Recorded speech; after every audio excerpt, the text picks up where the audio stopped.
Hello, and welcome to Odessa, The Dark Crusade Season 2. This episode is brought to you by the dancing Setite in the corner. He sells carpets. This scene is set in the Arab slums, the domain of the followers of Set. Perhaps one of the more prosperous domains in the city, ironically. As while it is no doubt a seedy and shady area, it covers a great deal of space in the city and has many, many people to feed off of, making it a perfect site for cainites such as these to set up shop. However, it is a joyous occasion this night within the Setite domain. They're holding a party, a massive revel. These things happen on a fairly regular basis, maybe once a month, once every 2-3 weeks. The Setite who throws them is quite well known for these parties. In fact, it's one of her major points of reputation. She's known for starting and creating massive block parties in the Arab slums. To give hope to the oppressed and the poor, and to give the cainites, especially the younger ones of this city, perhaps a small base to feed their herd, which conveniently make their homes within the Arab slums, and an opportunity to socialize as the young are so often excluded from the circles of higher society. And what better place to make a connection at a massive party where there is plenty of food on display, whiling its time away in the festivities. Ahanif can be seen something at the center of this party, socializing, dancing, reveling. She is at the one of the rooftops of one of the larger buildings in the Arab slums and is just having an absolute ball. She is surrounded by the furnishings of commoners. She is surrounded by commoners, and she is enjoying all of their company. Everyone else, feel free to engage in the festivities. There's more than just Avenif here. There's many people to socialize with tonight. Gufran, being the ever-polite socialite that he is somewhere at this party, has his tongue stuck in someone else's mouth, going deep in there, building up those connections, you know. Being one of the prime sellers, deliverers of goods, it has some very nice carpets. There are some carpets. The party has some very nice carpets and also some very nice pillows. These are the only two furnishings that actually look good. The pillows and the carpets. Supplied by, of course, yourself. They are for sale. People are paying. And you've paid. Oh, I know, but other people can buy them as well. That's the entire point. Oh. You've got like a little stall set up with like a ton of carpets, just kind of laying back on them.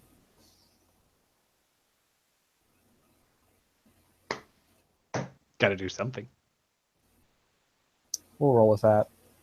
The rest of you see Gufran behind a stall with a surprisingly large amount of carpets laying back, sticking his tongue into someone, making his connections, selling carpets.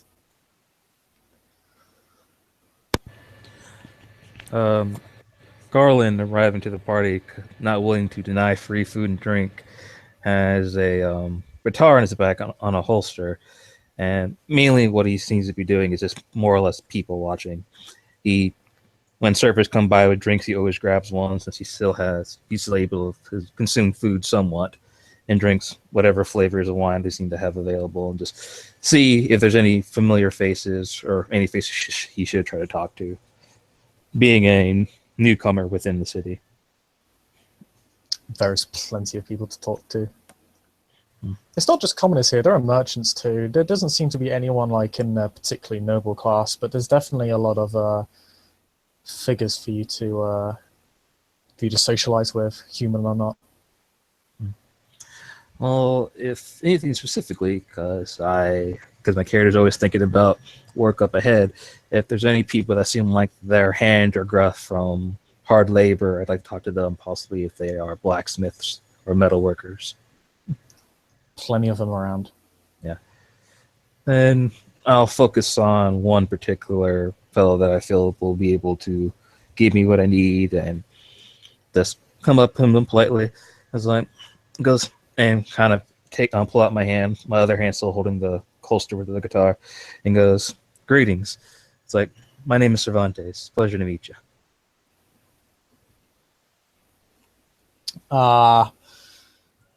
He sets down his his mug, wooden mug of alcohol. He just goes, "Who are you?" I'm a possible buyer if you're selling what I need.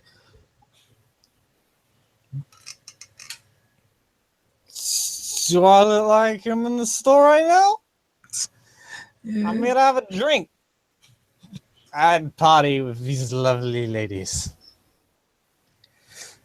Garland, He gestures aimlessly towards the party, not towards any particularly lovely ladies in particular.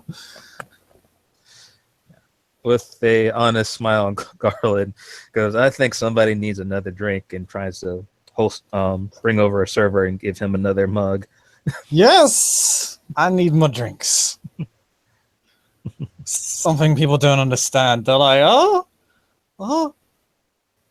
Robbie, you gotta stop drinking. And I'm like, fuck you. Hey, This is what God wanted. You'll eventually sleep it You out. to drink. I am absolutely fine. He does not look fine. Garland is abused by his revelry because he actually enjoys these kind of environments. That's like, I'm like, I know we're partying tonight, but I was wondering if I can maybe speak to you tomorrow. Why you want to speak to me tomorrow? You're right here in my face. You got something to say to me? Yeah, we're partying. I want to talk about business. We should enjoy the party first. Damn right. These things are the only thing I can fucking look forward to. Yeah. Fucking. Boy. I get off my back. It's like, oh, you gotta make a living? Well, I'm like, this is the only. There is no living in just making this stupid fucking swords for stupid fucking assholes to go kill each other. It's like dishonest as fuck. while they're talking, well, one of these people will probably notice, the other one won't, but notice a familiar sight. The body or the person that he knows as a member of his extended family is just walking fairly carefully, or not carefully, but she's walking somewhat slowly into the crowd and just looking around. There's a smile on her face. Excuse me for one moment.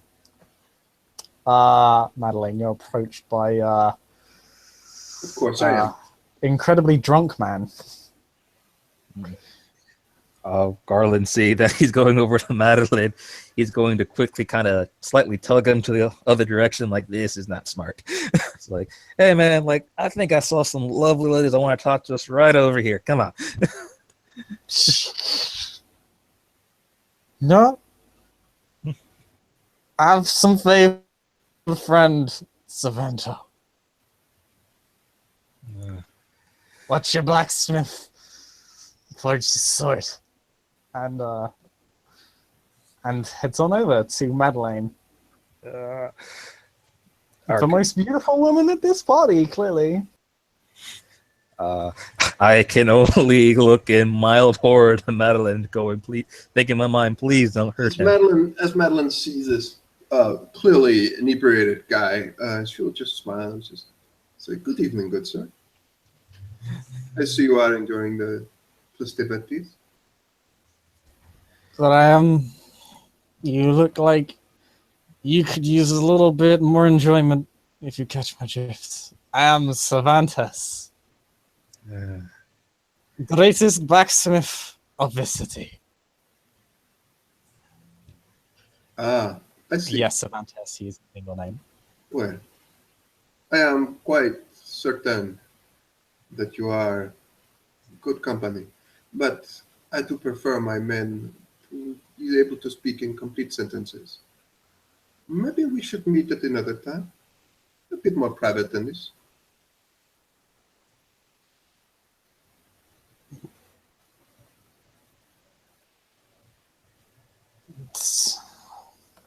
He spends a moment trying to form a coherent sentence. If you give me a time and a place, I'll be anywhere for you, my love. Very well.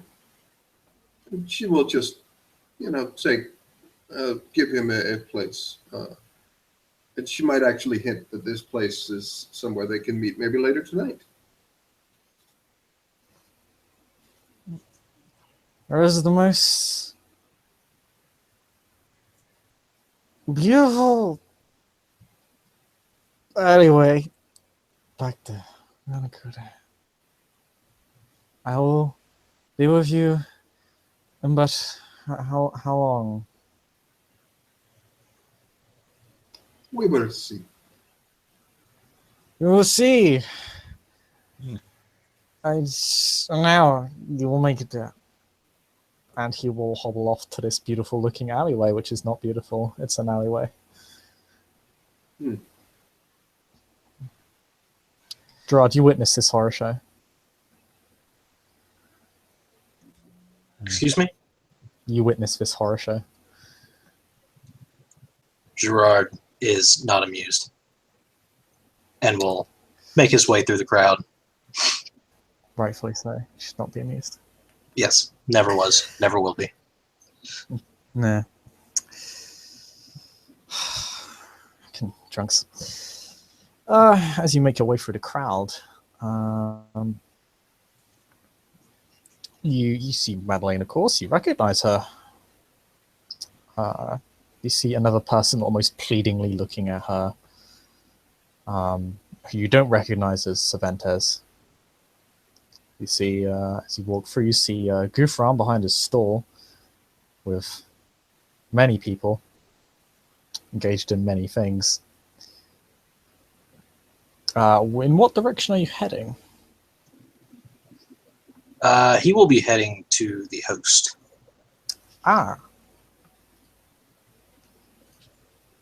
Like Gouffran, she's surrounded by people. You can make your way through to her, obviously, very easily. She is having an amazing time. You swear you just saw her well, you can see her kind of licking at a guy's throat.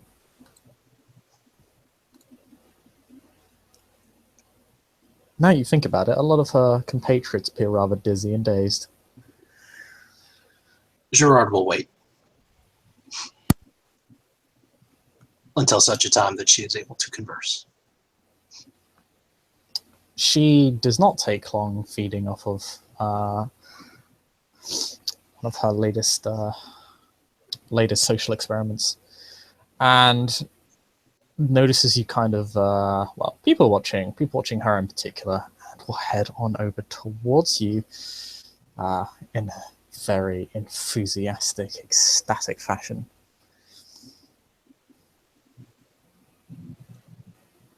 I'm sorry, I didn't hear that. What happened? She kind of hops on over to you in a very enthusiastic fashion. Are you actually wearing armor? No. I am working on another overlay, but no, he's not wearing armor. He is wearing Noble's clothes, blonde hair flowing freely, looking majestic as fuck. As you do. But he is stone-faced when she approaches. She curtsies, but it's almost in a somewhat clumsy fashion. As she says, "Oh, a noble in such common folk. How may I honor you this evening, my lord?" He barely tilts his head downward at her in the faintest semblance of a nod and simply says, I am making my presence known to you. Oh, I see. Her facade drops. She takes a bit more of a formal body language.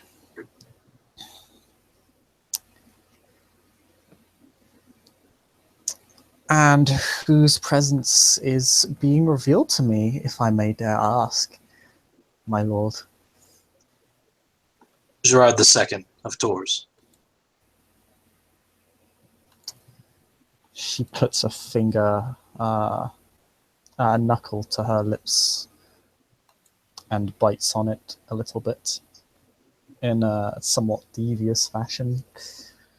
Oh, such a reputable fellow at my party. Is there anything I may do for you this evening? No, he says simply, and then nods to her again and turns and wanders back into the crowd. She shakes her head. You can just kind of feel it. It's kind of like that look of, when someone kind of glares into you and you can just kind of feel like, they're glaring at me. She doesn't glare at you, but you can kind of sense that she's like, that sort of tut-tut. But then she'll just kind of go on back to her revelry. It's almost as if he is making way for others. Go. Do it. Yeah, we're going because someone has to go soon. So Selena Alexandros and her child are moving to the crowd quite, not like fast, but reasonably quickly, as they're pushing their way through, as she's like, looking around, quite amazed. Irene is looking around as well, spots Gufran in the crowd, and she'll make her way, if Celine, of course, agrees to that, to there are more persons in here that she knows, but one person that she would need to introduce to her sire as well. Yep. So yeah, she'll approach Gufran. Hey, carpet seller, come on. He'll pull back from his latest victim, pull out a handkerchief, and dap his lips.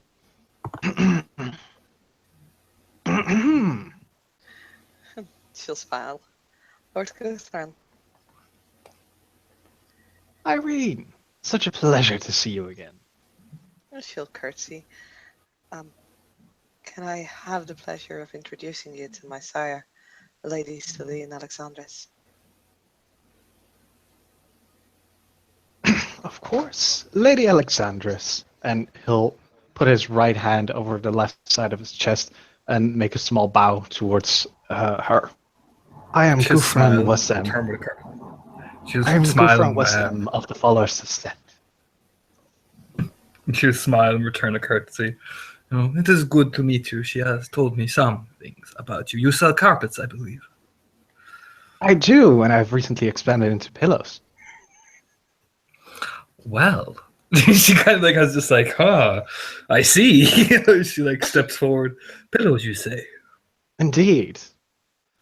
Irene, how is the pillow that I've sold to you? I hope it is as good as I've praised it to be. It is very comfortable indeed. Wonderful. Lord Gutham, would you mind introducing us to your primogen? It would be an honor to make her acquaintance as well and present us properly. Oh, but the Primogen of my clan is not the one hosting this party. She'll just almost like, squeeze Irene's wrist, the one who's hosting, I believe what my child was trying to say. She is, Yes. after all, very young and way too squeeze excited. She will make the appropriate face of embarrassment and will ignore the squeezing, at least in her facial expression. I apologize. My thoughts have been preoccupied lately. No worries. Of course I will introduce you. You watch the shop, and he points to someone. And he will stand up and go forth to Ahanif, if that's how you pronounce it. Ahanif? Ahane? I think it's Ahane. I cannot say it. Ahanif. Ahanif. Okay, gotcha. Okay. Ahanif. Got it. Just I sometimes. roll self-control.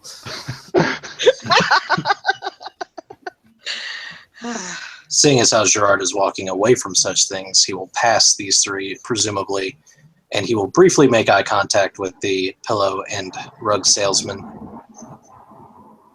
and then continue on past. Stone-faced, gloomy, as usual. He will notice that not too far behind Irene and Lady Selena, there is an old familiar face. Just smiling, and she seems to be following them. And Gufran will approach Ahanif, and if she's no longer enjoying herself, well, temporarily, because I know she's always enjoying herself with her latest subjects, he will just say, Lady Ahanif, I have some lovely guests to introduce to you. Oh, Gufran, you invited people. How Well, lovely. you know me. Might I introduce Ever the Lady Exquisite. Celine, Alexandris, and Irene Argyris? Oh. She curtsies to Celine and Irene in a manner that is literally a perfect mirror of Irene's method of curtsying. So with a little wiggle at the hips so that the skirts will spread out in a beautiful half circle around. Yeah. The only difference is that, yeah, she is largely topless. That still doesn't say anything about her skirts. Yeah, no. It's Celine like returned one pitch part of it perfect. is actually covered. Party, it is an honor to be a guest at your party, my lady. And pitch perfect, like curtsy. Wouldn't be fun without the company. I'm glad you kind could of make look it. at. Well, it is. We are new here, so we heard about it, and we just simply had to come, didn't we, Irene? She smiled, looking over her quite sweetly. And yeah, Irene will smile as well and will kind of glance to Gufram. Like, I've heard that the parties here are quite exquisite, and well, I believe that they are wrong. I have not yet found a word to describe the beauty and glamour of this party. But exquisite just doesn't seem good enough.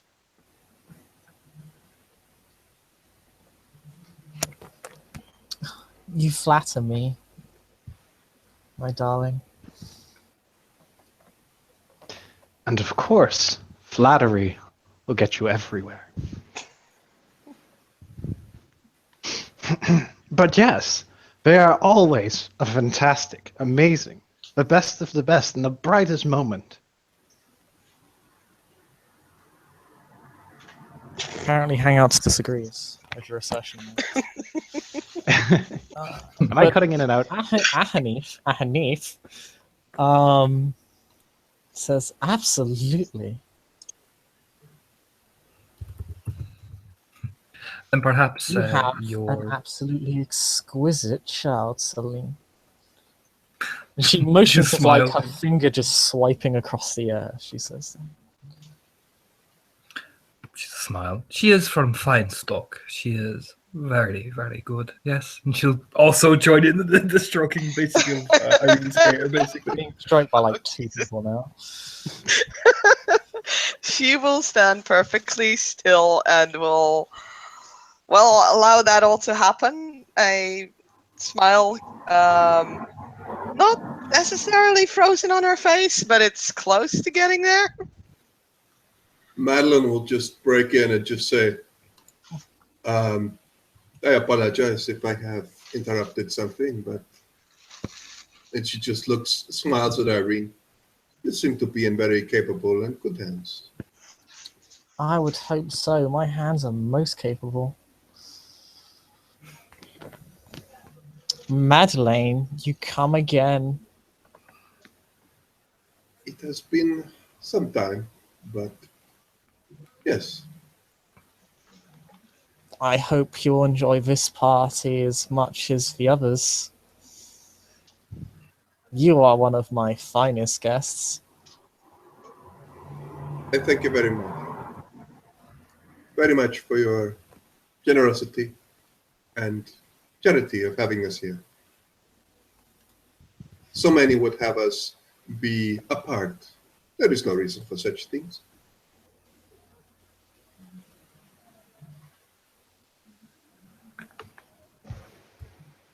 She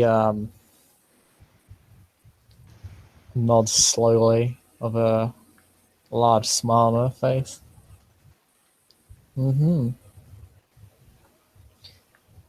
If there is anyone you're looking for, please don't hesitate to ask. I can set you up with anyone here. And if the little one, and she looks to Irene and takes her hands, were to ever risk running out of energy, she need only see me and I'll have her up and running again before you know it. She'll just smile. You know, perhaps you could introduce us to some of their friends and some of the more entertaining, energetic fellows. Young Irene does need to simmer down a bit in some ways. And she'll just smile at Irene like, yeah, that's right. You know, Oh, Okay, yeah, no, Irene is gonna absolutely. make a subterfuge there because that is not appropriate talk for a lady. Come on. Gufran will inhale exquisitely, like, I know a few people here. Please allow me. And he extends his hand towards Irene. Oh, 4 successes on a fucking subterfuge roll. There you go. Bam. oh, wait. What is this lady's good? Oh my. Excuse me, young man. Might I have the honor of being introduced? I do not believe that the two of us have met yet. Oh, my Irene deepest will listen apologies. I can And see it. he once again puts his right hand over the left side of his chest and he bows. I am Gufran Wasem.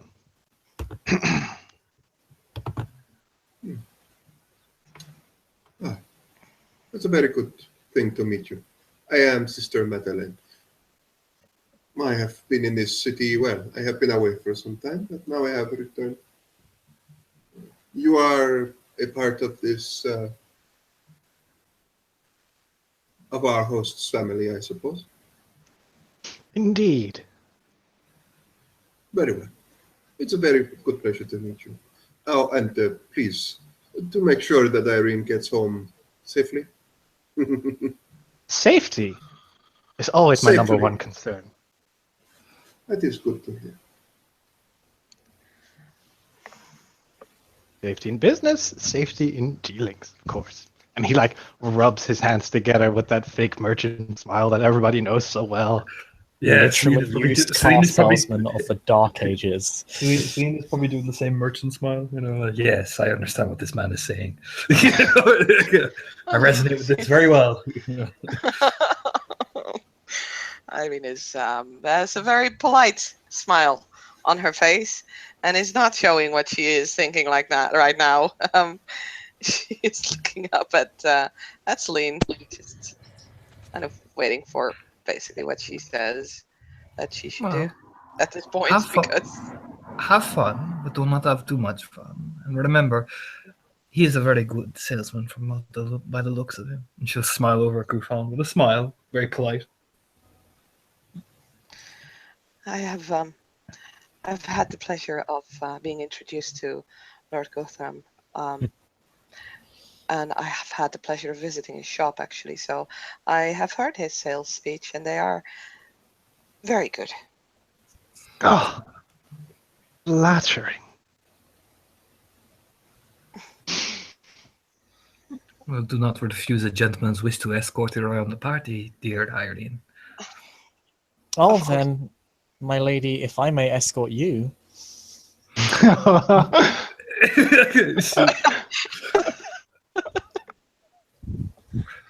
Celine's just like, what? Wait, what? Like, huh? Sorry? Like, just confused, like, huh? Oh, but of course, yes, of course. Well, smiles, like, pushing her hair out of her face. Do you know where the wine is? Perhaps we can start there. And she just has this big, like, happy grin on her face. Oh, there is so much wine to be had. Allow me to show you. And yeah, you're gonna get whisked away. Gouffron will, Look back and give a smile. And Gouffron will once more extend his hand towards Irene. Will you come with me? But of course, my lord, and she will place her hand in his, and yeah. He'll take it up, kiss it, and then say, Why? "It is Sir Gouffron, not Lord." And then wee! Oh no! After people start scattering, Garland's gonna come in closer, near Madeline, and just kind of chime in. It's like, it seemed like that was an interesting conversation. as Celine is whisked away, there is kind of she kind of leans on Celine's shoulder, so her neck kind of tilts backwards so that she's looking behind her, and just kind of winks at Cervantes, and then goes back to Celine and showing her the wine and many other things and aspects of life. He just Many waves things. meekly back with her with a small vulpine grin. Seems that people are going to have all types of physical activity today. Everyone feels a cold breeze around Garland, by the way. Yes. Right now, due to his mood, it is It is mildly frigid, but not not harsh.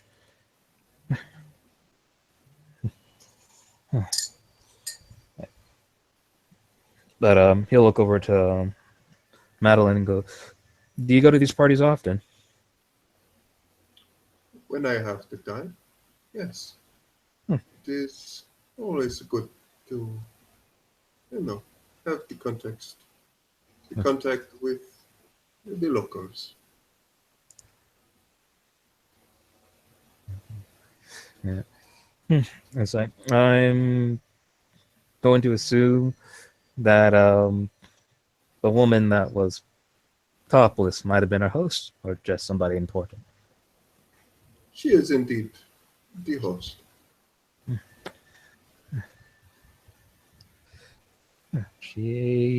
Which I guess just for plainly sake, she seems rather lovely. Madeline doesn't answer that. She just says, or she just nods and says, "Quite." I recognize two of those. The man that seems to be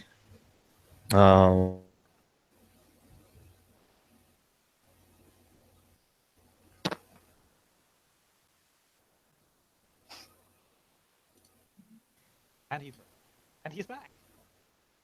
So once again, I don't know. It keeps crashing. sorry. No, he says I recognize two of the bodies or two of the people that were there. The man that was rubbing his hands together took away the younger woman. I met the younger woman too. Their names are. He starts pondering for a moment. He's kind of shifting the holster with his guitar left and right a bit. I think the man is Gulfran and the woman's Irene. I don't recognize the other two. When did you meet them? I met them when we had our little meeting. Oh, with whom? Oh, Ulrich? Yeah. Ah, I see.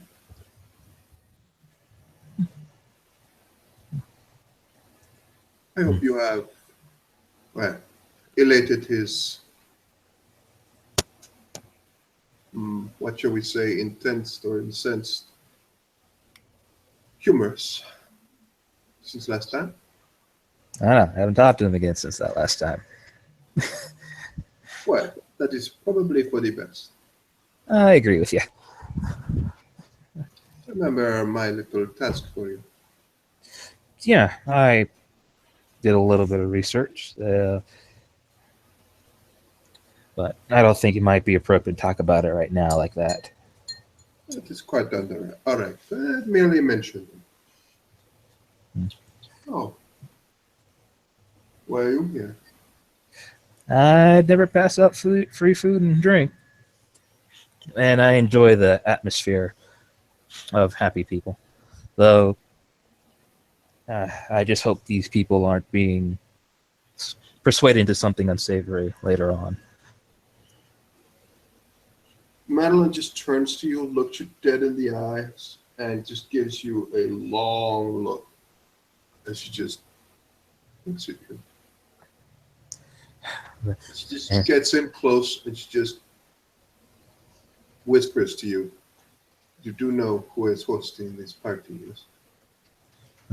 And he sighs and he tenses up a little bit, knowing that he may have agitated her a bit. Like, I understand. Said, I'm here. If they are hosting, you can be quite sure that things will be at least considered. I won't be rude to them. Very good. It would also be a welcome change. I cannot say that I have seen you not being rude or, our last meeting was respectful, I suppose. You might just make a respectable gentleman in time. But please, do not let me hold you for too long. Enjoy the food. Garland has a little bit of a frown, more or less, feeling that he knows that he may have disturbed Madeline, but he straightens up a bit. Well, have a good time here. So, Likewise. and Garland will begin to take, because he did notice the man in Noble's garment while many people were in common clothes, and begins to look around and see if he can find him again. Oh, you can find him. He is quite large. Yeah. Bruiser merit and all that. Stands out among the crowd. And he'll begin getting closer to him, but he keeps a bit of a distance. And he kind of looks at him for a few moments and goes, kind of waves at him and goes, "Hello. So, you enjoying the party?" Gerard turns and looks at him even-eyed and just looks him up and down, scoffs, and then looks away from him and does not answer. And Garland speaks a little bit in his mind, though he seems that this is most likely going to happen. And he just kind of goes, "Well, and she was talking about me being the rude one." And he doesn't say that, he's just thinking that in his mind, and goes, "Meh." And begins to just walk around him or walk away from him. And, Gerard does not follow. Yep. You'll notice that Madeline walks past you, a little bit in the distance, and she walks up to the same guy, uh, this guy, and she doesn't, she just doesn't seem to go into formality. She just bows her head towards him. She's standing fairly close to this, whoever he is, staunch, noble-clad person. And she just says, "Good evening, Gerard. It has been a lifetime since last." Gerard doesn't look her way, but he recognizes the voice, nods once, and says, "That is the best way to put it, I suppose." Yes, it is. At this Yeah, point, he will glance towards her and just look her over and say, "It's almost as though things never change." Well, I suppose that it has changed somewhat. I did never really see that you had such a problem with my family, but apparently you do. That is quite sad. Things happen for a reason. Oh, undoubtedly they do. How have you fared? Well, I had no doubt of that.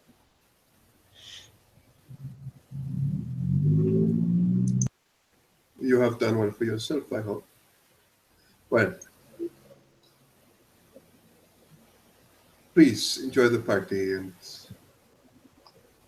I'm quite sure we will see more of each other in the coming nights and days.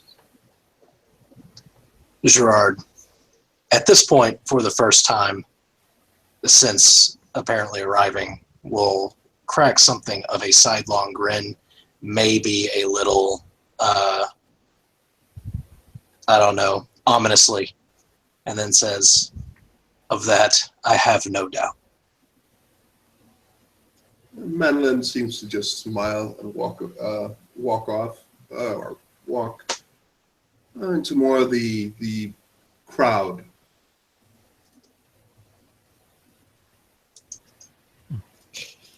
I believe Madeline might be looking for someone, correct? Yes, but do I need to roll a check or? Oh no, you are approached by an incredibly drunk gentleman again. Oh crap! That's not what I thought. Okay. That's not what you wanted, no. Your search is interrupted horribly. I was just wondering if you actually wanted to engage in a search. Looks like it's ended prematurely. Sad days. God damn it. She will just she will actually just walk with him away from the crowd, and then she will find some place to feed, where they can be alone. It's a busy place, but I mean, there's plenty of revelry and debauchery going on. You could probably just do it publicly and not get caught at all. And But as you walk on, he's like, really? It's lovely.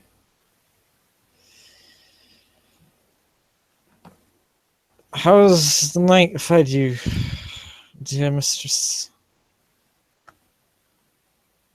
just felt, and she just makes a notion to look behind her shoulder, but she doesn't. She stops like halfway and just turns back. Well enough. You are in the same festive mood. The only festive mood one can be in. That doesn't make sense. What I'm trying to say is that yes, I'm in a festive mood because everyone else is just god awful. You look here and you see a bunch of people who are like, I don't want to solve my problems. You're like, why didn't you solve your problems? Why are you just going around serving those assholes who just push you around all the time. The thugs, the towers, the freaking maquettes, just like, why do you care? I own half this neighborhood. I have a freaking freedom fighter group. I'm gonna take over the city. We're gonna bring power back to the people. That's what we're gonna do. Madeline just smiles at him. One moment as I PM something to you. Of course. Absolutely. Have you PM something to me? Oh, there we go. Okay.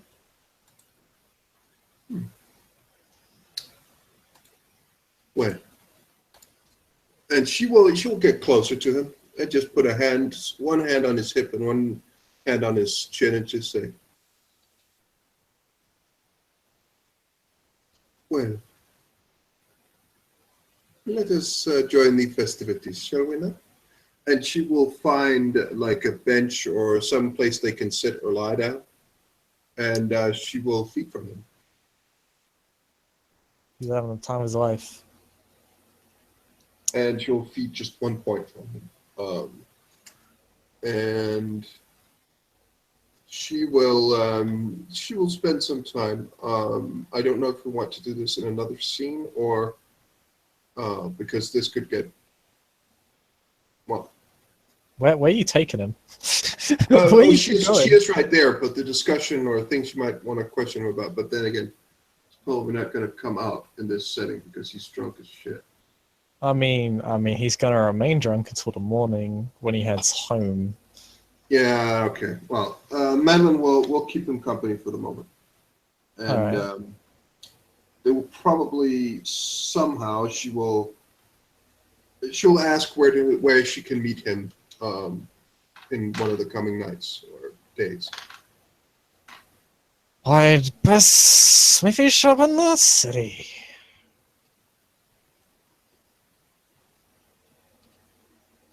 That's what you get. Yeah. Does it have a name? More specifics? I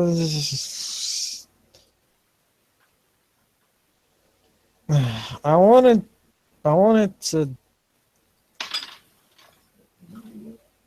to call it Clique Smithy's round called because it means creative and that's my name. But they didn't let me call it that because they're a bunch of weasels and they're not fun. It's he gives you a name. It's kind of slurred out. It's barely even coherent. Or it's you hear the word swords in there somewhere. It's a name. It's a place. He appears to be telling the truth, and you can actually barely understand him. She'll take that for what it is, and she will actually spend some time with him, getting him a drink, one more drink, and just keep him company. Get him more drinks. I don't know. And do you want me to roll if she slips something into his drink? Yeah, do that. Actually, would you have that on hand? Well, then I suppose I couldn't hide it. I was thinking blood, but that's going to be a roll of what? I'll probably be what? Dex. Dexterity? Dex stealth? Roll the highest of those two. It'd probably be stealth. Yeah. I'll say stealth. Dex stealth. Because you're trying to get it without him noticing. Actually, wait, no. There's a better skill for this. It's called Legerdemain. Use that. It's a Dex Legerdemain. Yeah, it's one of the talents. It's a Dark Age talent. Oh, that,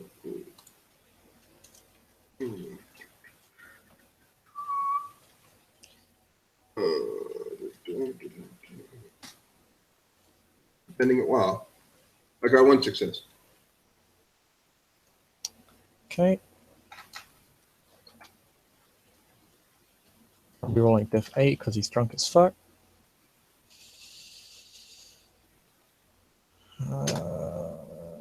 You guys one success. Not if it's defeat. Oh, you rolled a 9. Okay, I'm just reading it wrong. Yeah, okay. You have AF1, which means it has to be larger than or equal to 8. Okay. So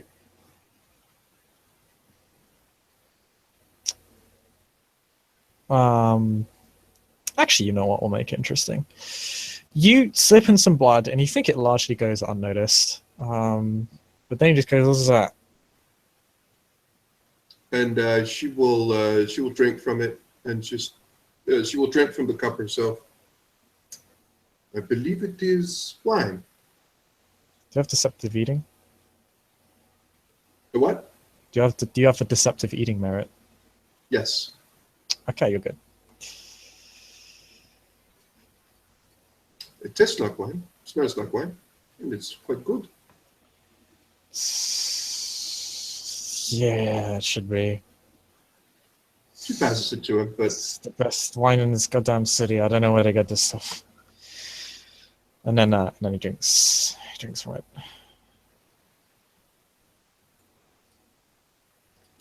and yeah, this will take like she'll stay with him for a little while. Meanwhile, some other people might be doing other stuff. I don't want to take all the time. Yes, we'll start with Max got whisked away.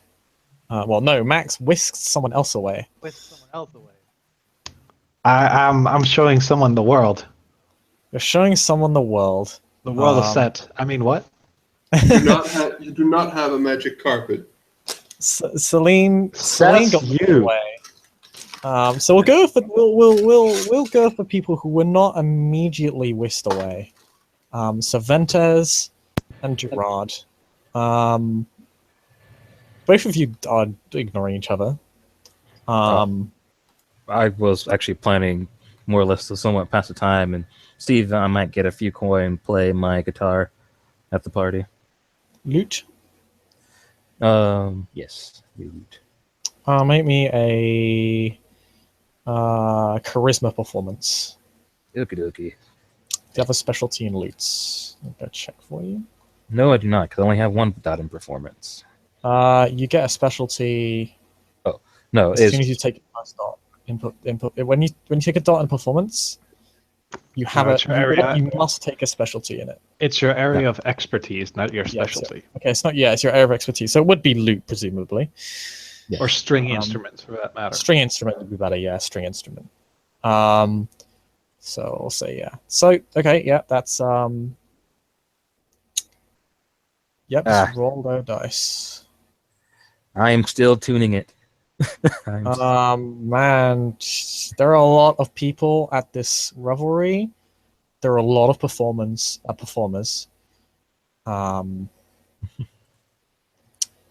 You kind of slot among the lower end of the scale.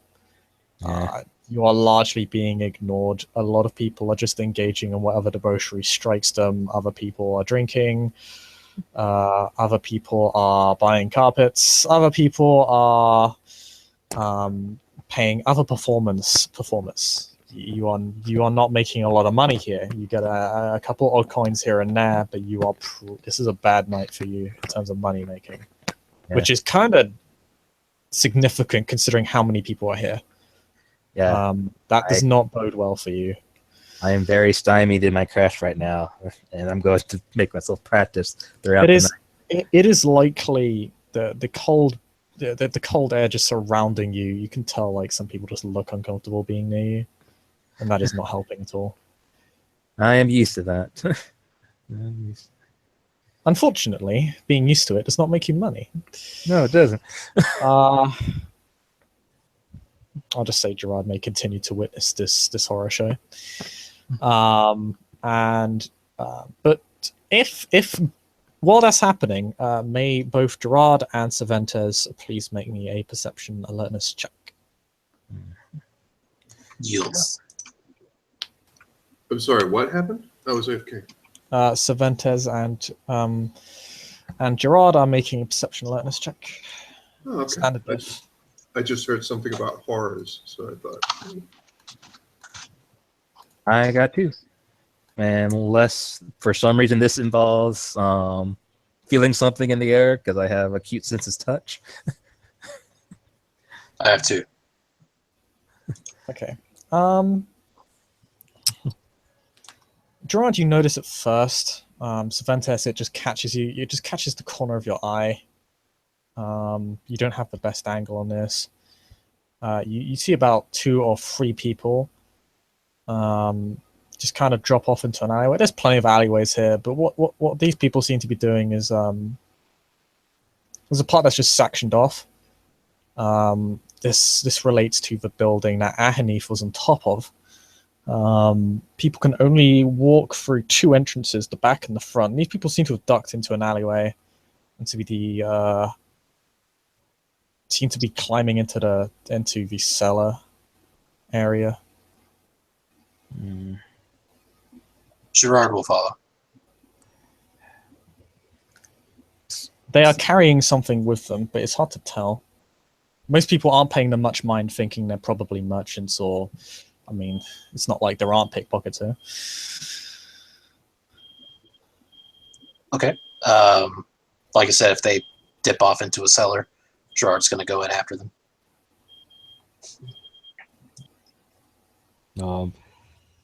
Definitely seeing the big guy and a little bit curious.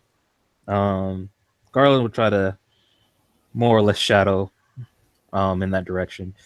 Do I need a real stealth roll or just go with it? Both of you may roll stealth. Gerard, you can make a perception empathy to see perception alertness to see if you see Garland following you. Gerard does not care for Garland's presence. Fair enough. That's only one success because of the 1. Dams. Okay. Is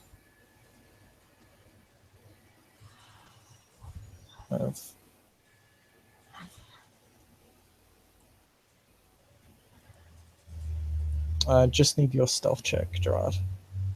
You may have AFK'd, I don't know. Am I stealthing? Yeah. If you're fine being seen by these guys, you don't have to roll. Yes, Gerard does not stealth. Okay, yep, that's fine. They notice you. I'm just gonna have them make a quick roll to see. Yeah. Oh yeah. God, they're on fire today. They spot both of you. One of them, they're kind of climbing into the cellar, but then one of them will shut the doors behind them and kind of act as if he's standing guard, and then say, "This is sorry, man. This area's off limits." On whose orders? 1 second. This is relevant, but I actually know this.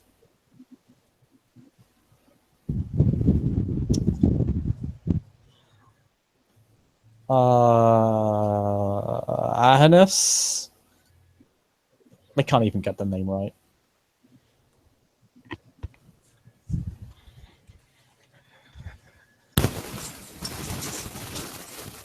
You don't have to rob perception and they're clearly lying. They don't really know who they're talking about. Gerard will...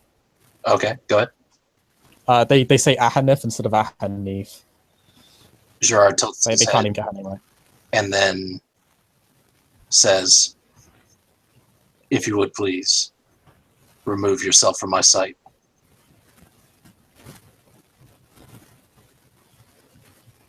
There is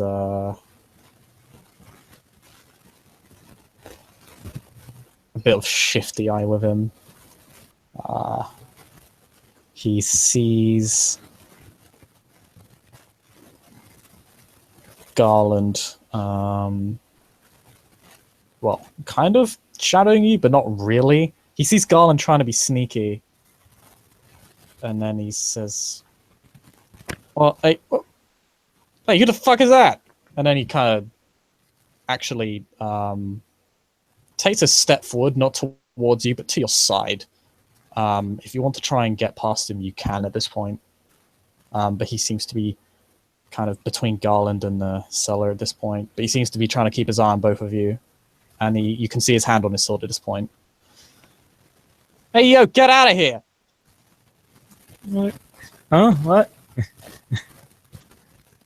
I said, get out of here, you drunk!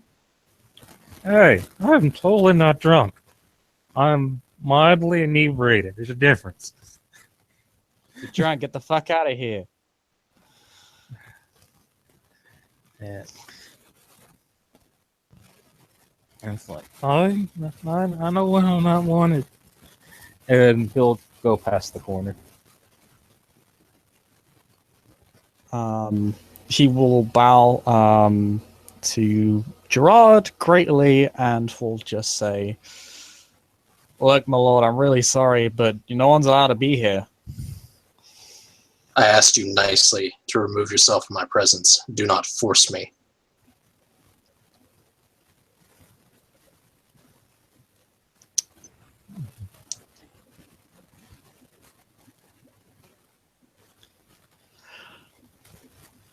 There is a moment's silence, and he just kind of stares you down for a moment. I will roll charisma intimidation if you wish, Yeah, do that. You can absolutely do that. with a specialty in implied threats. Yep, absolutely.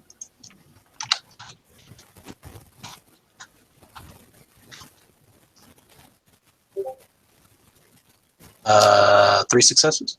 Yep. No, it only subtracts one of like the 7 or 9. I won't subtract like the 10. 3 successes is enough. He kind of looks at you. Then he seems to be very, very seriously considering his options. And just kind of hear it probably cursing under his breath. Before running off. But before doing that, just kind of running over the cellar doors, just causing a massive amount of noise inside it. You can hear it just kind of echo downwards. And he scoots off somewhere. But he just kind of evaporates into the crowd. If you'd like to deal with the others real fast, I'm all good with that. I need to look up something. No problem. Garland's been chased off. Celine. Oh, I hear noises. No, I was just saying, yeah, I passed the corner, but I'm gonna double back. Just Do you double back? The guy starts running out of the direction you went into. Yeah. Yeah, I guess once then I see it. Kid's like, "Hey, you, Scarpa." What? I'm drunk, remember? What? Shut the fuck up. Get out of here. Hey, I went away. I'm just having a good time. Why you want to will make shove me you. again? Hey, why are you pushing me, man? He will shove you again. Okay, after the second time, Garland's gonna get a little annoyed. I'm like, hey, don't do that, please. There's always you get the fuck out.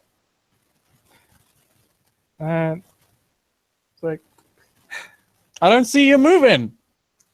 Get out of here. He'll shove you again. well, on This the time third, you're getting angry. You're getting real angry now. yeah, on the third shove, I actually want to try to dodge. You want to try to dodge? Okay. Yeah. What is this guy? Yeah, I know what he is. All right. Roll your dodge rating.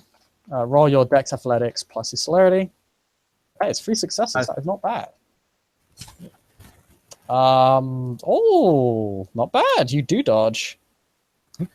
And once I get past it, once he I just kind of move my hand. I'm going to whisper in his ear with an intimidation check. There's manipulation or charisma. You probably aren't able to intimidate him right now because he's aggressing on you. No. He's already initiated like violent contact. Okay. You won't be able to talk him down at this point. Okie dokie. And Dodge, I'll look this kind of bottle. I was like, hey, I thought I was. Drunk my ass. You're a pickpocket. Get out of here. You have no proof. I won't ask you again. I will not ask you again. He draws a weapon on you. It's like, oh, well, that's just unnecessary. And I do carry a sword breaker dagger on me, but I don't pull it out yet. I will haul your ass down to the City Watch Tower if you do not get the fuck out. This is your last warning. How many people are around? Like, are we getting a crowd or anything? I mean, there's tons of people around. Most people seem entertained. I am going to actually feed off of that, just for my music for myself. I was like, and just look drunkard, just drunk it in and confused, like I don't understand what's going on. He tries to tell the crowd to back off, but they largely seem uninterested. But they don't seem willing to, like, swarm any of you. They actually seem to want a fight. I was like, "Hey, man, I think we should just chill out. If not..." You're furious. You're a bourgeois. You don't want to chill out. You want to punch his ass. You want to kill him. Yeah, I want to do a lot of things, but I'm He's also... disrespecting you right now. He is, but I'm also a trickster, and I do like humiliating people. So, and I am actually want to goad him into a fight and see if I can just basically mess with him in a few minutes.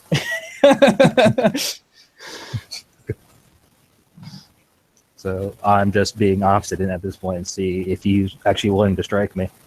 Oh yeah, he's absolutely willing to strike you. Roll initiative.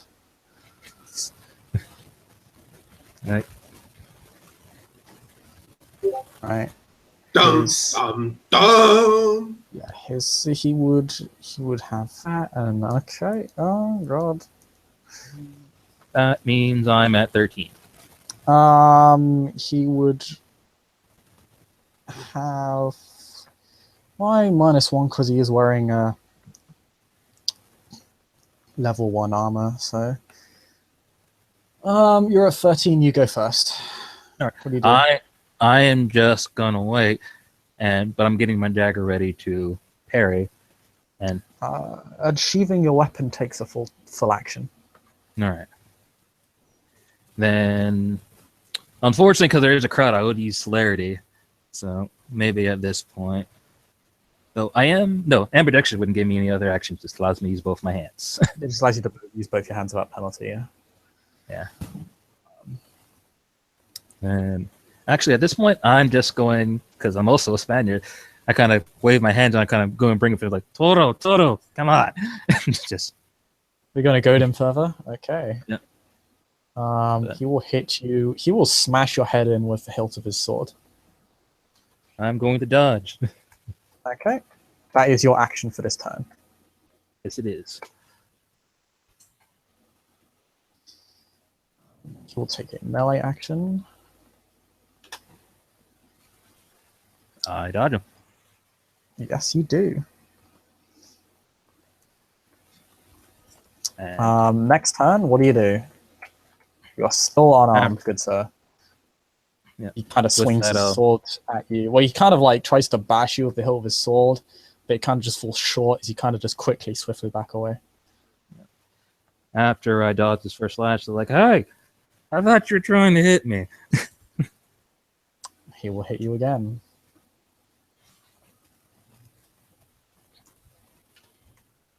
That's 4 successes to the... Oh, no, he's hitting... No, that's not true at all. He's hitting you in the face, so he's at difficulty 8. You try and dodge. He still gets 3 successes to hit you. I have 3 successes as well. No, you have a 1. Oh, Yeah, yeah, you I have do. 10. Yeah, no, you dodge again. Yeah. And with that, is there any type of buildings or anything nearby? You're at a wall. You can't scale it. Nah. You're kind of getting to the point where you're getting pushed into a corner a little bit. It's going to get harder to dodge if you keep dodging because you're having to constantly, like, kind of leap back. Yeah, I'm gonna try to tumble past him. This is something he would do. Okay, that is. You're gonna try and dodge literally through him. Because you're getting a bit cramped in space now. So I'm going to say the difficulty to dodge here is +1. All right. And he's just going to swipe at you this time, so a standard roll for him. He gets... Wow. Okay. You botch. Oh, no. And he gets 5 successes. That's going to hurt a lot. That's good. Yeah, I'm going to roll stats here. So you botch. You literally fall onto his sword. I'm going to say that gives him +2 dice damage to hit you, and you will... Yeah, and you're basically going to have to... you're going to be at a +2 difficulty to dodge next turn, because you're kind of trying to get off of his sword. Let's see. 4 + 2 plus another 2 is 8. Wow, that's like shit. A lot.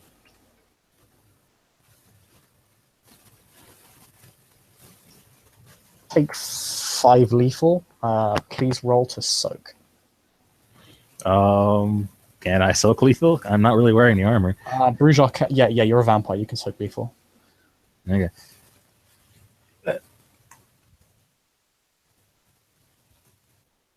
No, not 22 d20, 2 d10. I'm not that badass. Oh.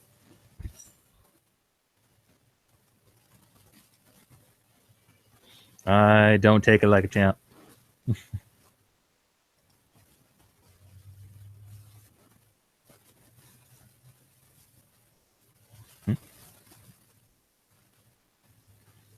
Hello?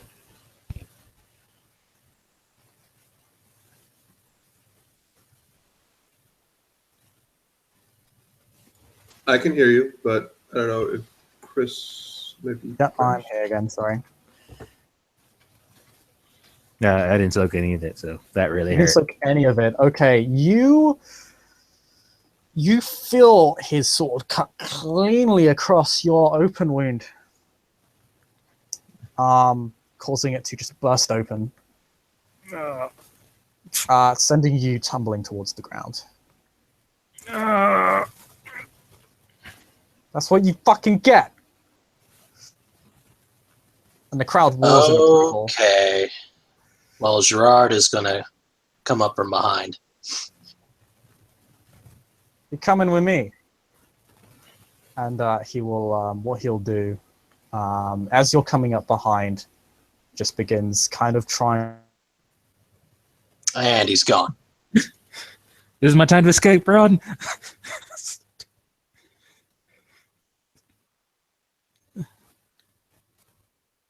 Chris, stop leaving the hangout.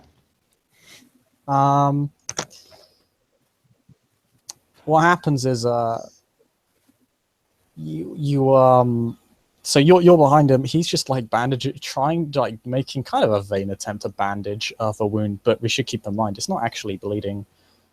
And then he just kind of this guy kind of stands over you with his sword. He kind of bandaging you, and then he kind of gives like a quizzical look. Wait. You. Who are we talking about? He's giving a quizzical look towards Garland, and I just need to make a quick roll. You can come up behind him still. All right. And sword drawn, for that matter. He looks at him and just goes, shit. Okay. Well, if he's not paying attention, I guess I'm just going to try and cut him in half or something. You're just going to try and cut him in half in public? Is noble? Nice. Yeah.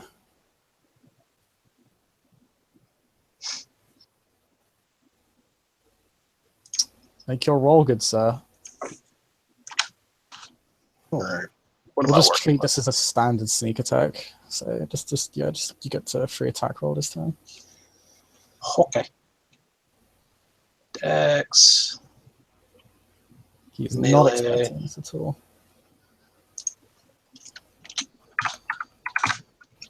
Okay.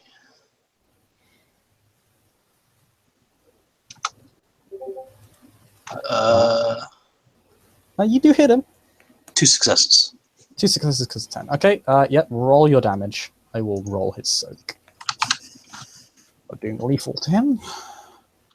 Let's see, how much would he have in... He'd have 2... Dun. Can he silk lethal though? Yeah, he can. Wait, the human? I never said he was a human. Oh. What's the damage rating on a longsword? You're wielding it without a shield, yes? Correct. It's +3 with, if you're wielding it with 2 hands. Okay.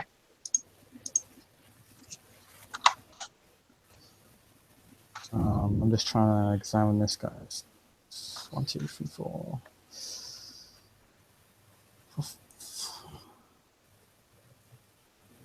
That's a... Let's see. Minus the 1. 1, 2, 3, 4. Okay, I'm going to roll his soak now.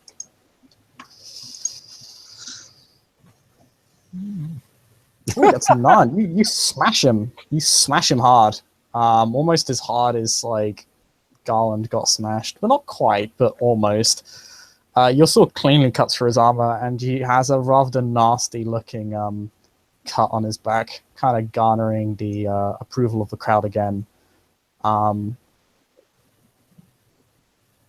then he kind of looks at you with this vague sense of betrayal. And then something weird is going to happen. You see him, in spite of his wounds, does not appear fazed by them. And he will attempt to... I'm gonna make a Dex Athletics roll for him. Am I rolling initiative, by the way? Oh yeah, you may roll it. At this point, you can chase him through the crowd. He's gonna make a Dex Athletic rolls to see if he can basically barge his... No, it'll be Strength Athletics. To basically bulldoze his way through the crowd to get away from you. But he does not appear interested in fighting you at all. Okay. He flees like a bitch. All right. So my question is that seeing as how you basically said that I got to attack him before he goes, essentially, does that mean that if I beat him in initiative, I can attack him again before he can run? Yes, that is true. Please roll your initiative. I know Okay. it is. I just need to double check his initiative again. Okay, I know what his initiative is now. 1 plus 4. Ooh. Shouldn't be too hard to beat him, surely. Ouch. 4 plus 8 equals 12. He's 5 plus... You do beat him, yes. I will declare something for him this time. He will spend a blood on something.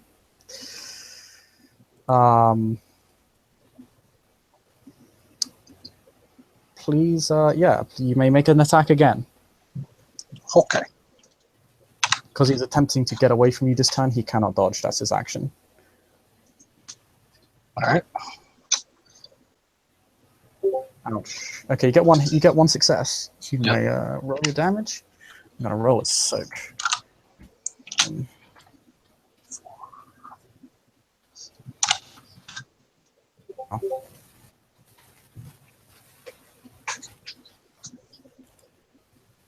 Jesus Christ, this guy sucks at soaking. 3. 3. He automatically soaks 2. Mhm. You hurt him again. This time you just kind of nick him. I'm gonna have him roll something.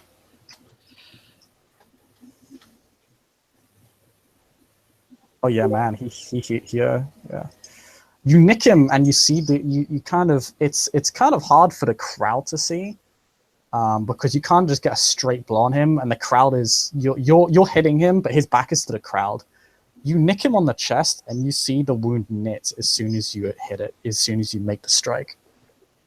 And he will bowl into the crowd, and I'll make a quick roll for that. He'll spend a willpower on this, because he really doesn't like being near you. He's fucking terrified. Strength athletics is pretty good for him.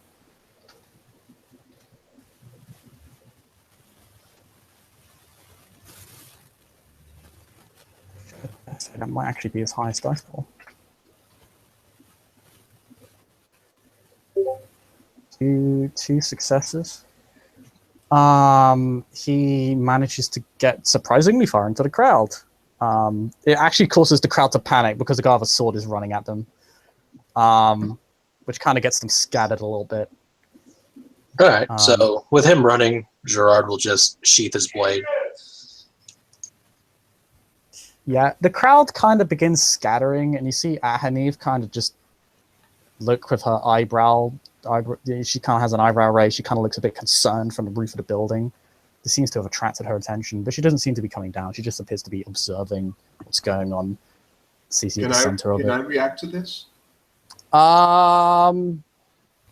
It's a rather large party. It covers the entire neighborhood. You would see a ruckus, but you wouldn't see Gerard among them. You'd need to get closer first.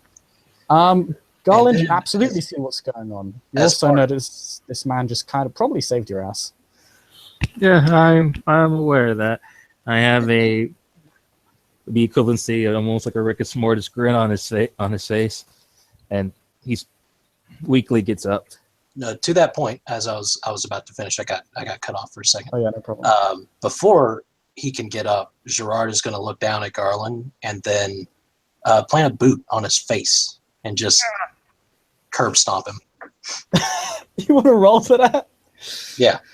Okay, yeah, let's do it. Okay. Yeah, roll your dex, brawl. He's on the ground. So I'm gonna set -2 or actually, Max, you might know better than me. How easy is it to hit someone on the ground? Is it -2 or -3 diff? Because there is a stat where someone is like immobilized or something. We've always done it as -2 diff. I'll say -2 diff as well then.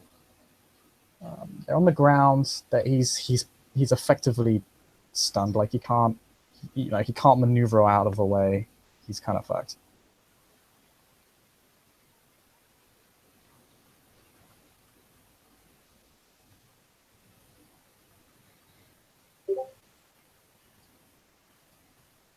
Damn, I was really hoping for a miss. Yeah.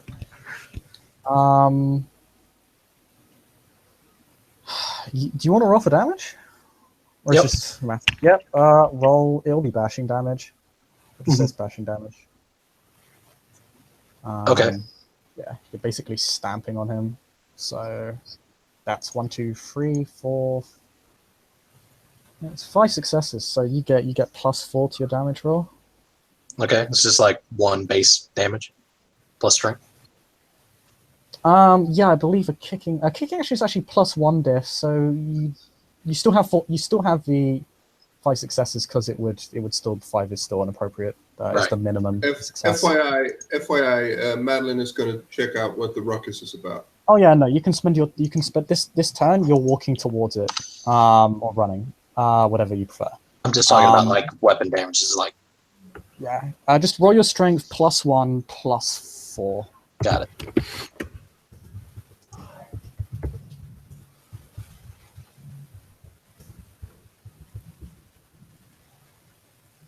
I'm assuming Celine notices the ruckus as well, right?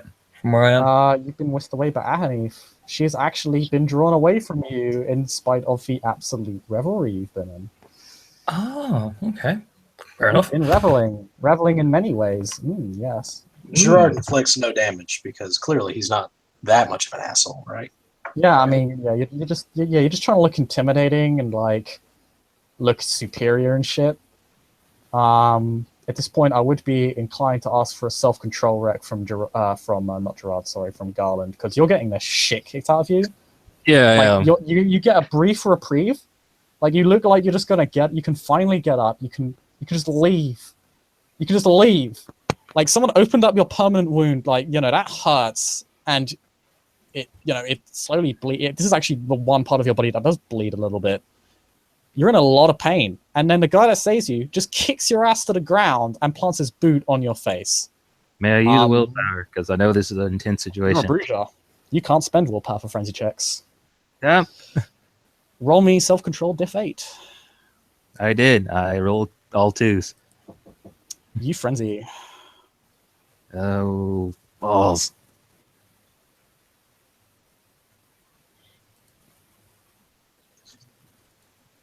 If you would like, we can take this to another scene because I have to bounce for like 15 minutes. Yeah, we'll switch perspectives while that's happening. Ahanif. Actually, no, we'll say this. He frenzies. And then I'm going to make a roll.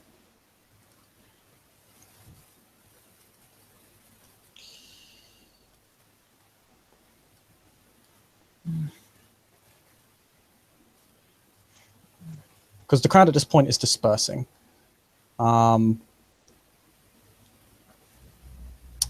Someone comes out of the crowd. They kind of burst through.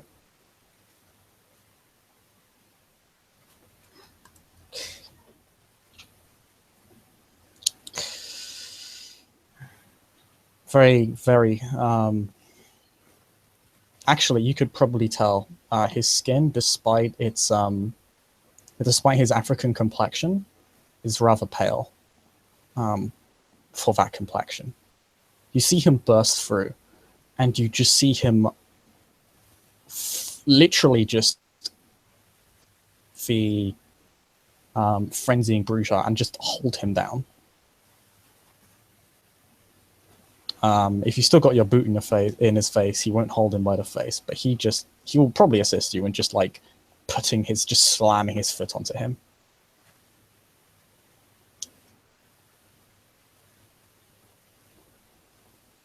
And he will just begin turning him over and throw him up against the wall. He will begin literally just beating this Bruja into the dirt. So much so that he incapacitates you, Garland. Yep. It does not take him much effort to do so. He literally plants his fist into your face, and you can feel the stone give way underneath of the pavement. I mean, it's not really well paved here, but there is some cobbled, it is cobbled still. And leaving a dent in the road, you're incapacitated, and you begin getting carried away somewhere. Ahnif looks on this and smiles, and she goes back to her revelry with Celine. Celine, what do you think you're doing right now? What do you think you're doing as you revel the night away with Ahnif? I don't know. I'm probably wine drinking, feeding, relaxing, socializing, being as charming as possible in my La Sombra self. Well, all sorts of commotions going on, but I'm too busy being the socialite. Ahnif has been more than physical in her dealings with people.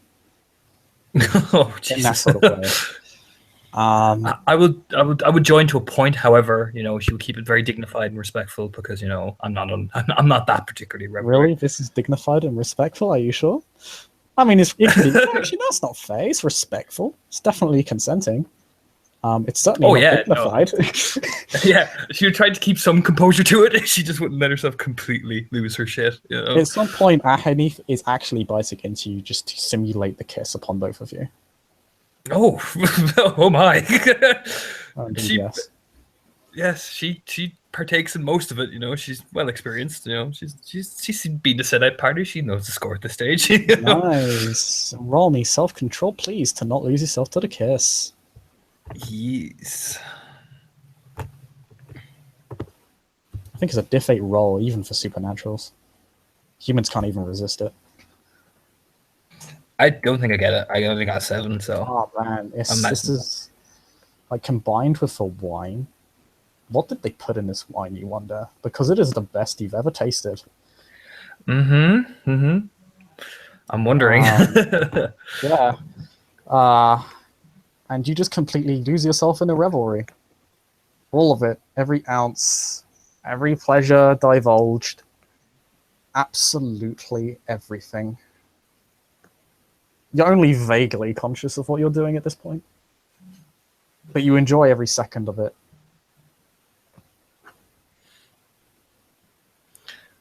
Oh yeah. Yep. Eventually, you begin to regain some semblance of control. You're still. It would be more accurate to say dozy. Um, um, Ahanif has an arm wrapped around you, and probably several other people have hands on you somewhere. Mm-hmm. But most of them, pretty much all of them, apart from her, are unconscious. You actually Looking quite dazed and you confused. find yourself in a bedroom, not the roof. Yeah, she kind of initially startles at first and kind of looks up, eyebrows furrowing, as she's still very shaking her head, almost very lightheaded. Did you have fun?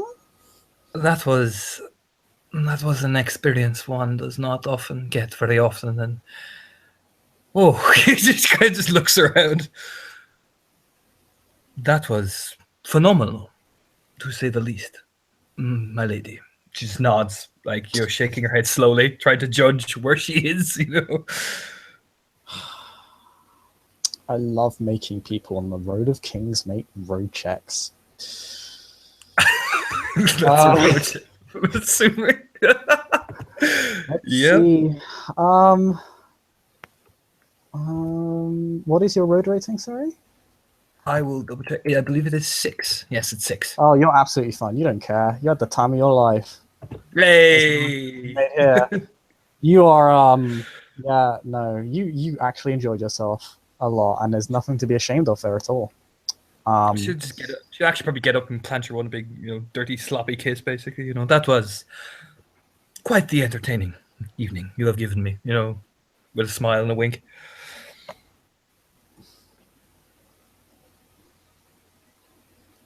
Come to the next party and you'll get a bit more.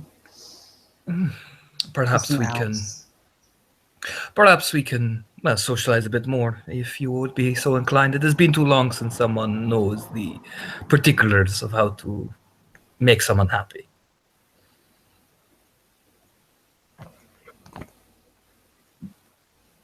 She'll just smile sweetly. I'll definitely take you up on that offer, Celine. I thank you, my lady. Now, shall we go outside and continue more, or are you spent for the evening?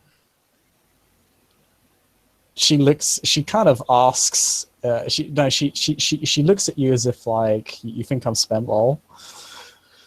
Just give her a smile. That's what I thought. And we'll intertwine her arms and we'll be like leading her back outside to the socializing. She needs to talk to people and more socializing and drinking. Yes. There's much, well, there's much for you to, there's much for you to do at this party. Gufran, where did you go with Irene?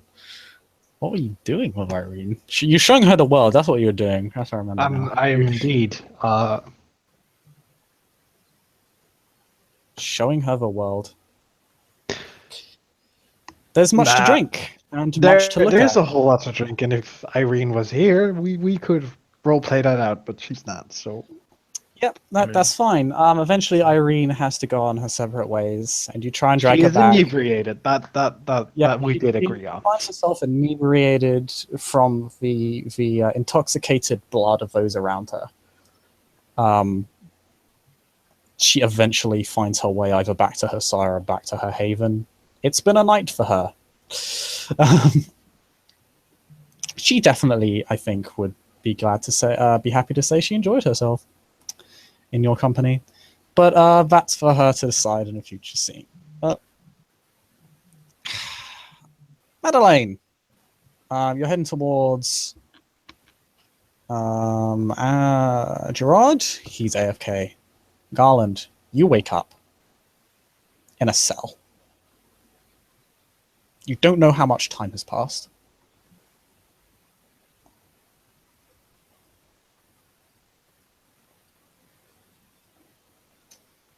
This man's standing in front of your cell. You still remember some stuff from Fringing, right? But yeah, I would go, "Ah!" You do. You remember this guy's face. Everything was red, but you remember this man vaguely. Yeah. Once He smashed your head into the pavement. That's pretty much all you can recall. I realize what happens, and I am stricken with shame. And Oh, yes. Make me a road check. Because I know your road level. yeah, Roll your making conviction, a raid please. check or a road check? Road check. Okay. I just need to check what the difficulty is because it does depend on your actual road rating. I am at 7. You're at 7, and I'll just check something. Oh god, of course I had to shut the bloody book. Because your path is weird. No, I have the book open. I have the Dark Ages book. No, but your road comes from like an expansion book from like ages ago. Okay. It's difficulty 7. Then I fail. I don't botch, but I fail. You really don't care at all about what just happened. Fuck this guy. Your road rating drops to 6. Damn. You don't care about the fact that you frenzied on someone, or that you got your ass kicked, or that someone opened up your open wound, or that some stranger, just probably a human, just openly humiliated you. All of these things are par for the course. I mean, what are you? You're just a man, after all. Then with that, more or less, though I am an elitist, so part of it would bother me because I failed. I am. No, failing the road check means you don't care. No. You don't feel shame. You don't feel regret. No. Then As the beast claims even Yeah. more. Yeah, that frenzy, you don't really feel much other than, yeah, it happened. Of course it happens. Of course I frenzy.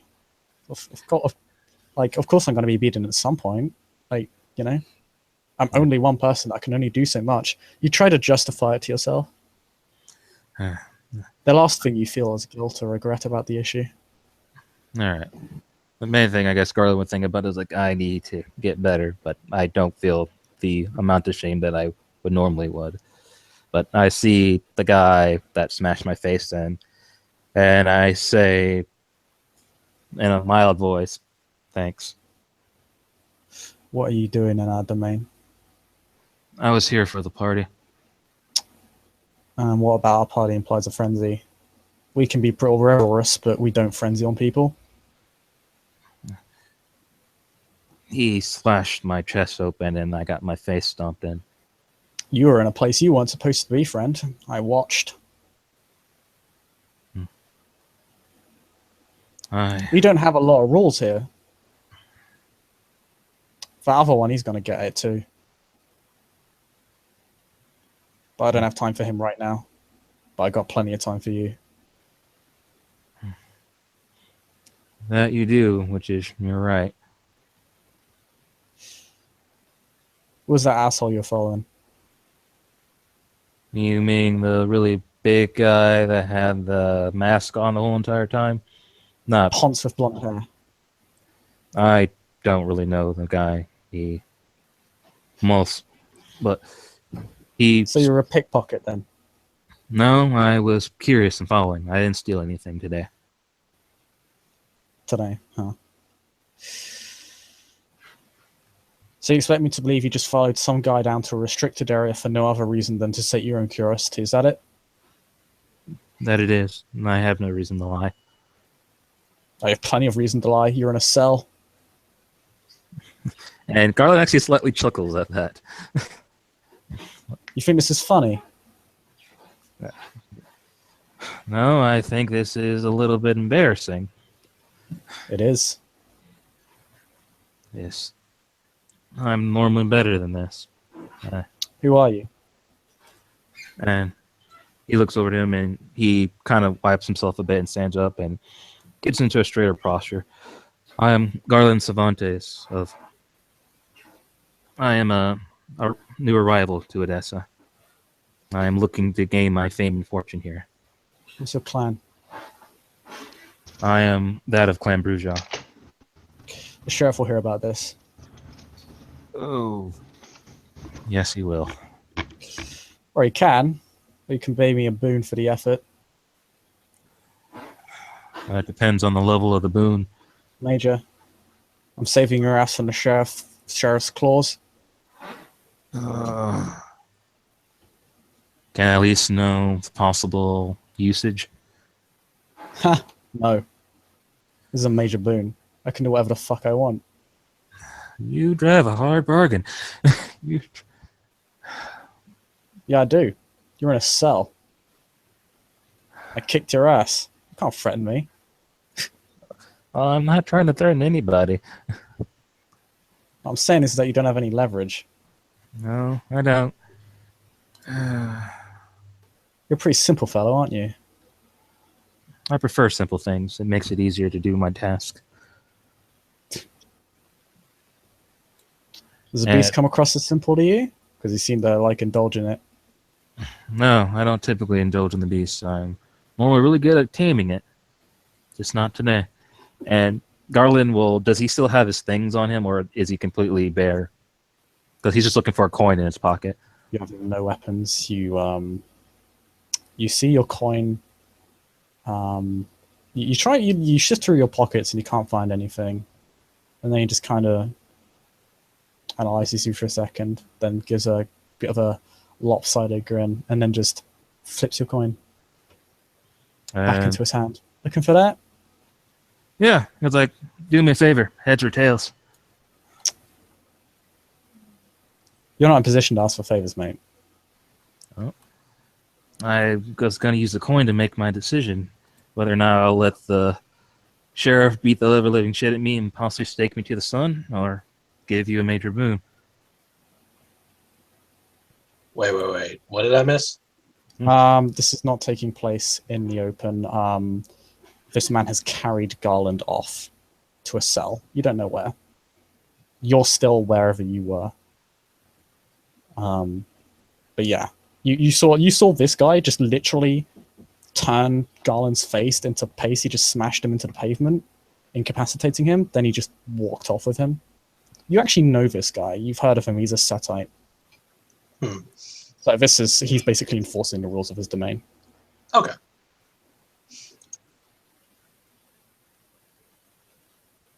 But yeah, my statement still stands.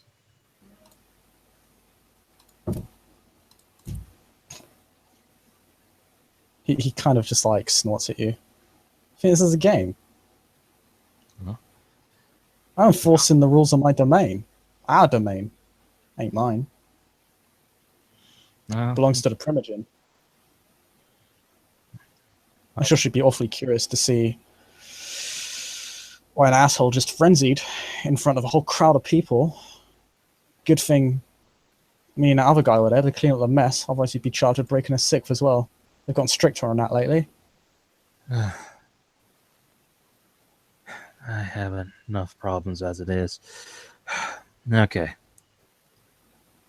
If this can go down quietly, am I owing the Setites a boon or just you?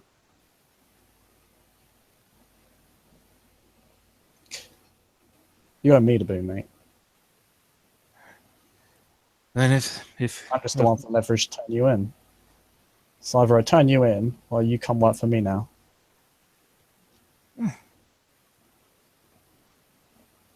How long? As long as I want, until the boon is paid.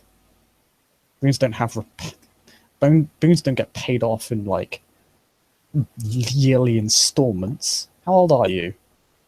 About half a decade.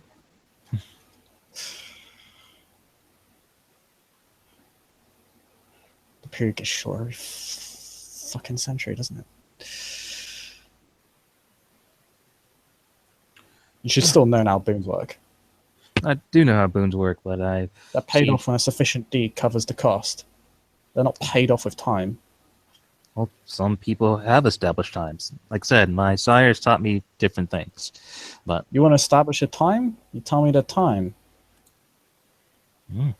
like I said, it's up to you, whatever feels the most comfortable for you. But There regardless, is no time then.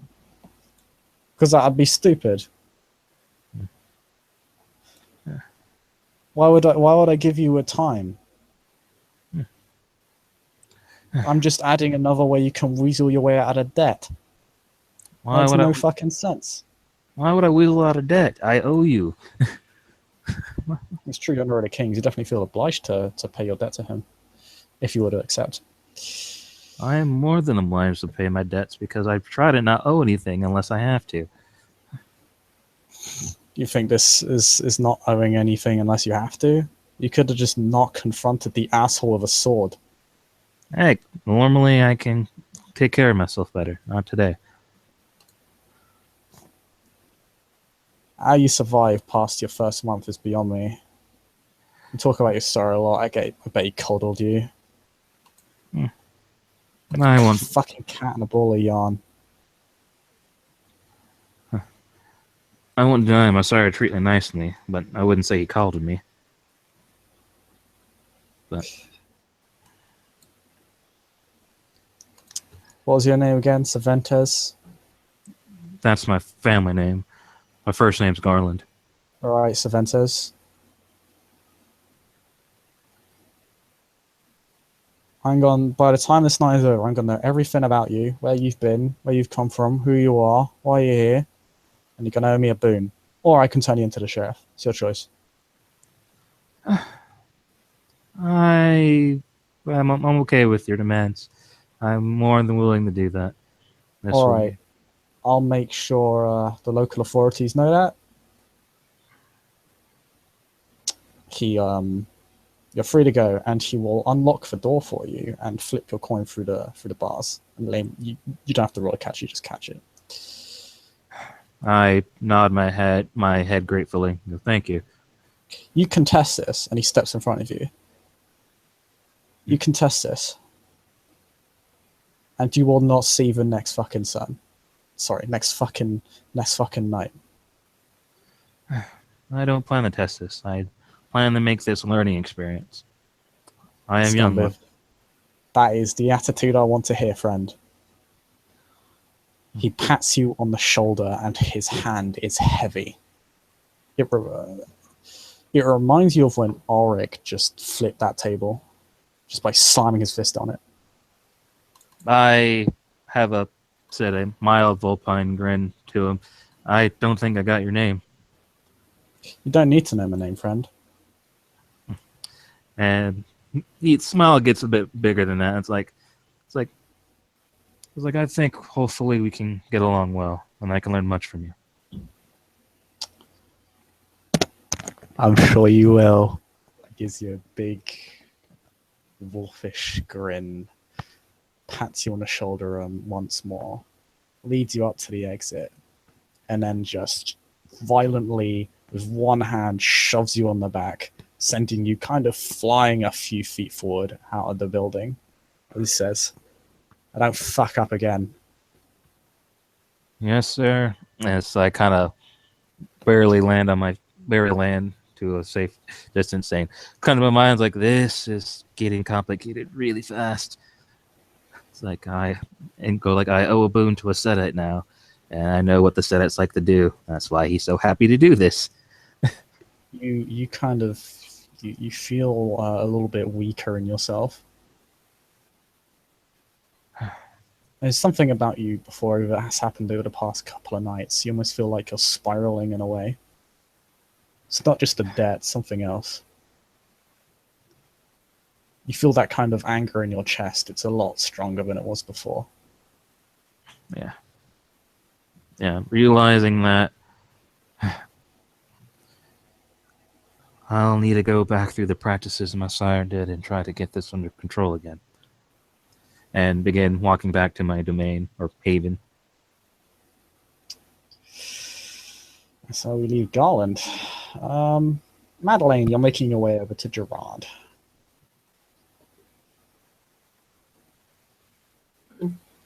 She will just look at Gerard a little and just look at the. Like, People she'll are running. probably Yeah.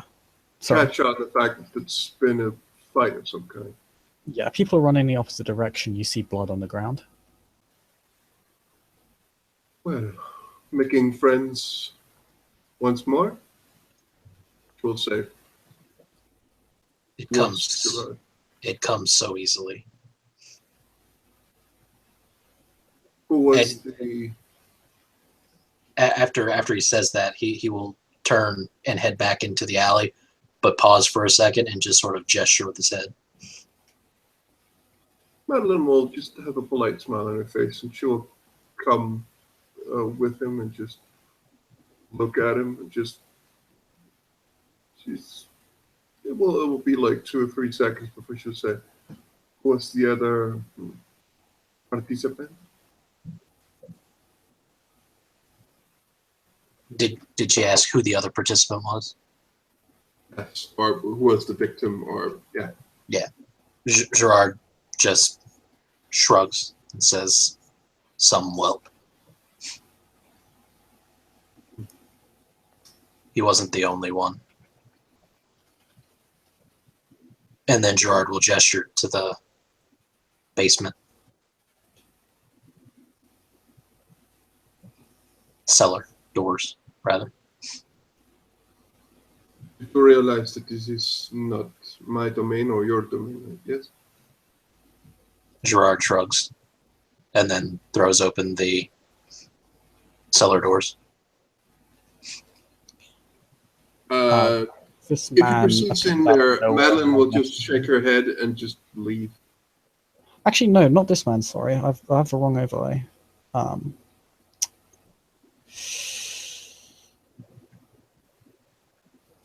This woman, Eureka.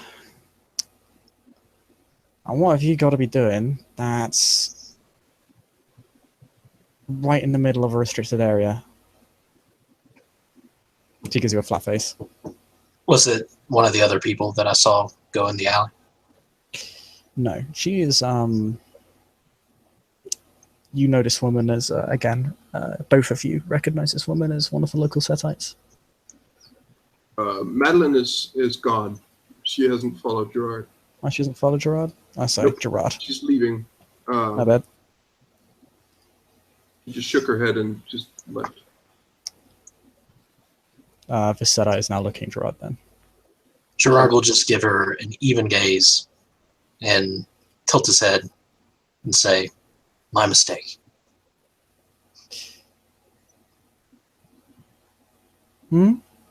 She looks down. Oh, wait, was she in the cellar? No, she looks Oh. down at the cellar doors. Oh, okay. So she's still in the alley. She looks at the splintered cellar doors with you, yeah, and just says, "These doors are damaged. Did you do this?" Did I damage the doors? I don't remember No, that. the other guy did. He ran across them with his Yeah. sword as well. So yeah, he just stamped across them and kind of left some sizable dents. No. He shouldn't even be open. Someone thought that they would have a sneak inside. One of them succeeded. The other ran when I caught them.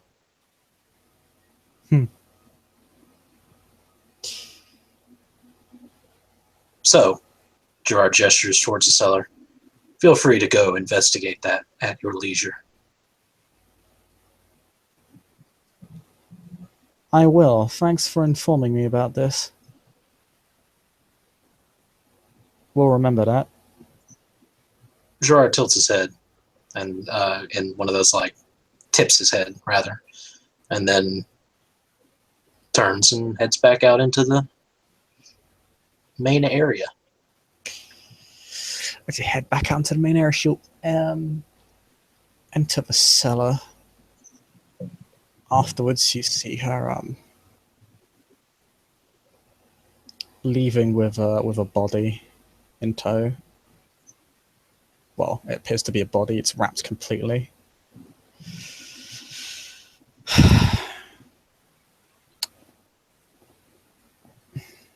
She just takes that same direction Garland was taken. Gerard will leave that be. Is there anything anyone else wants to do this scene? Gufran, do you want to add to the party in any way? You want to have a little carpet slide down the roof? Whee! We're going to say that's a thing. Madeleine, you go back to your dude. He's drunk.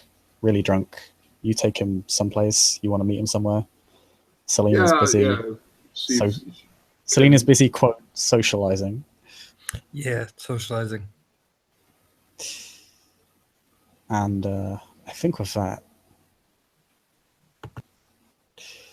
we'll be able to end our scene as Tom just enters to lurk. You son of a bitch. Thank you, players, for playing. Thank you, ST, for watching. Thank you, other watchers, for watching. We'll see you next time.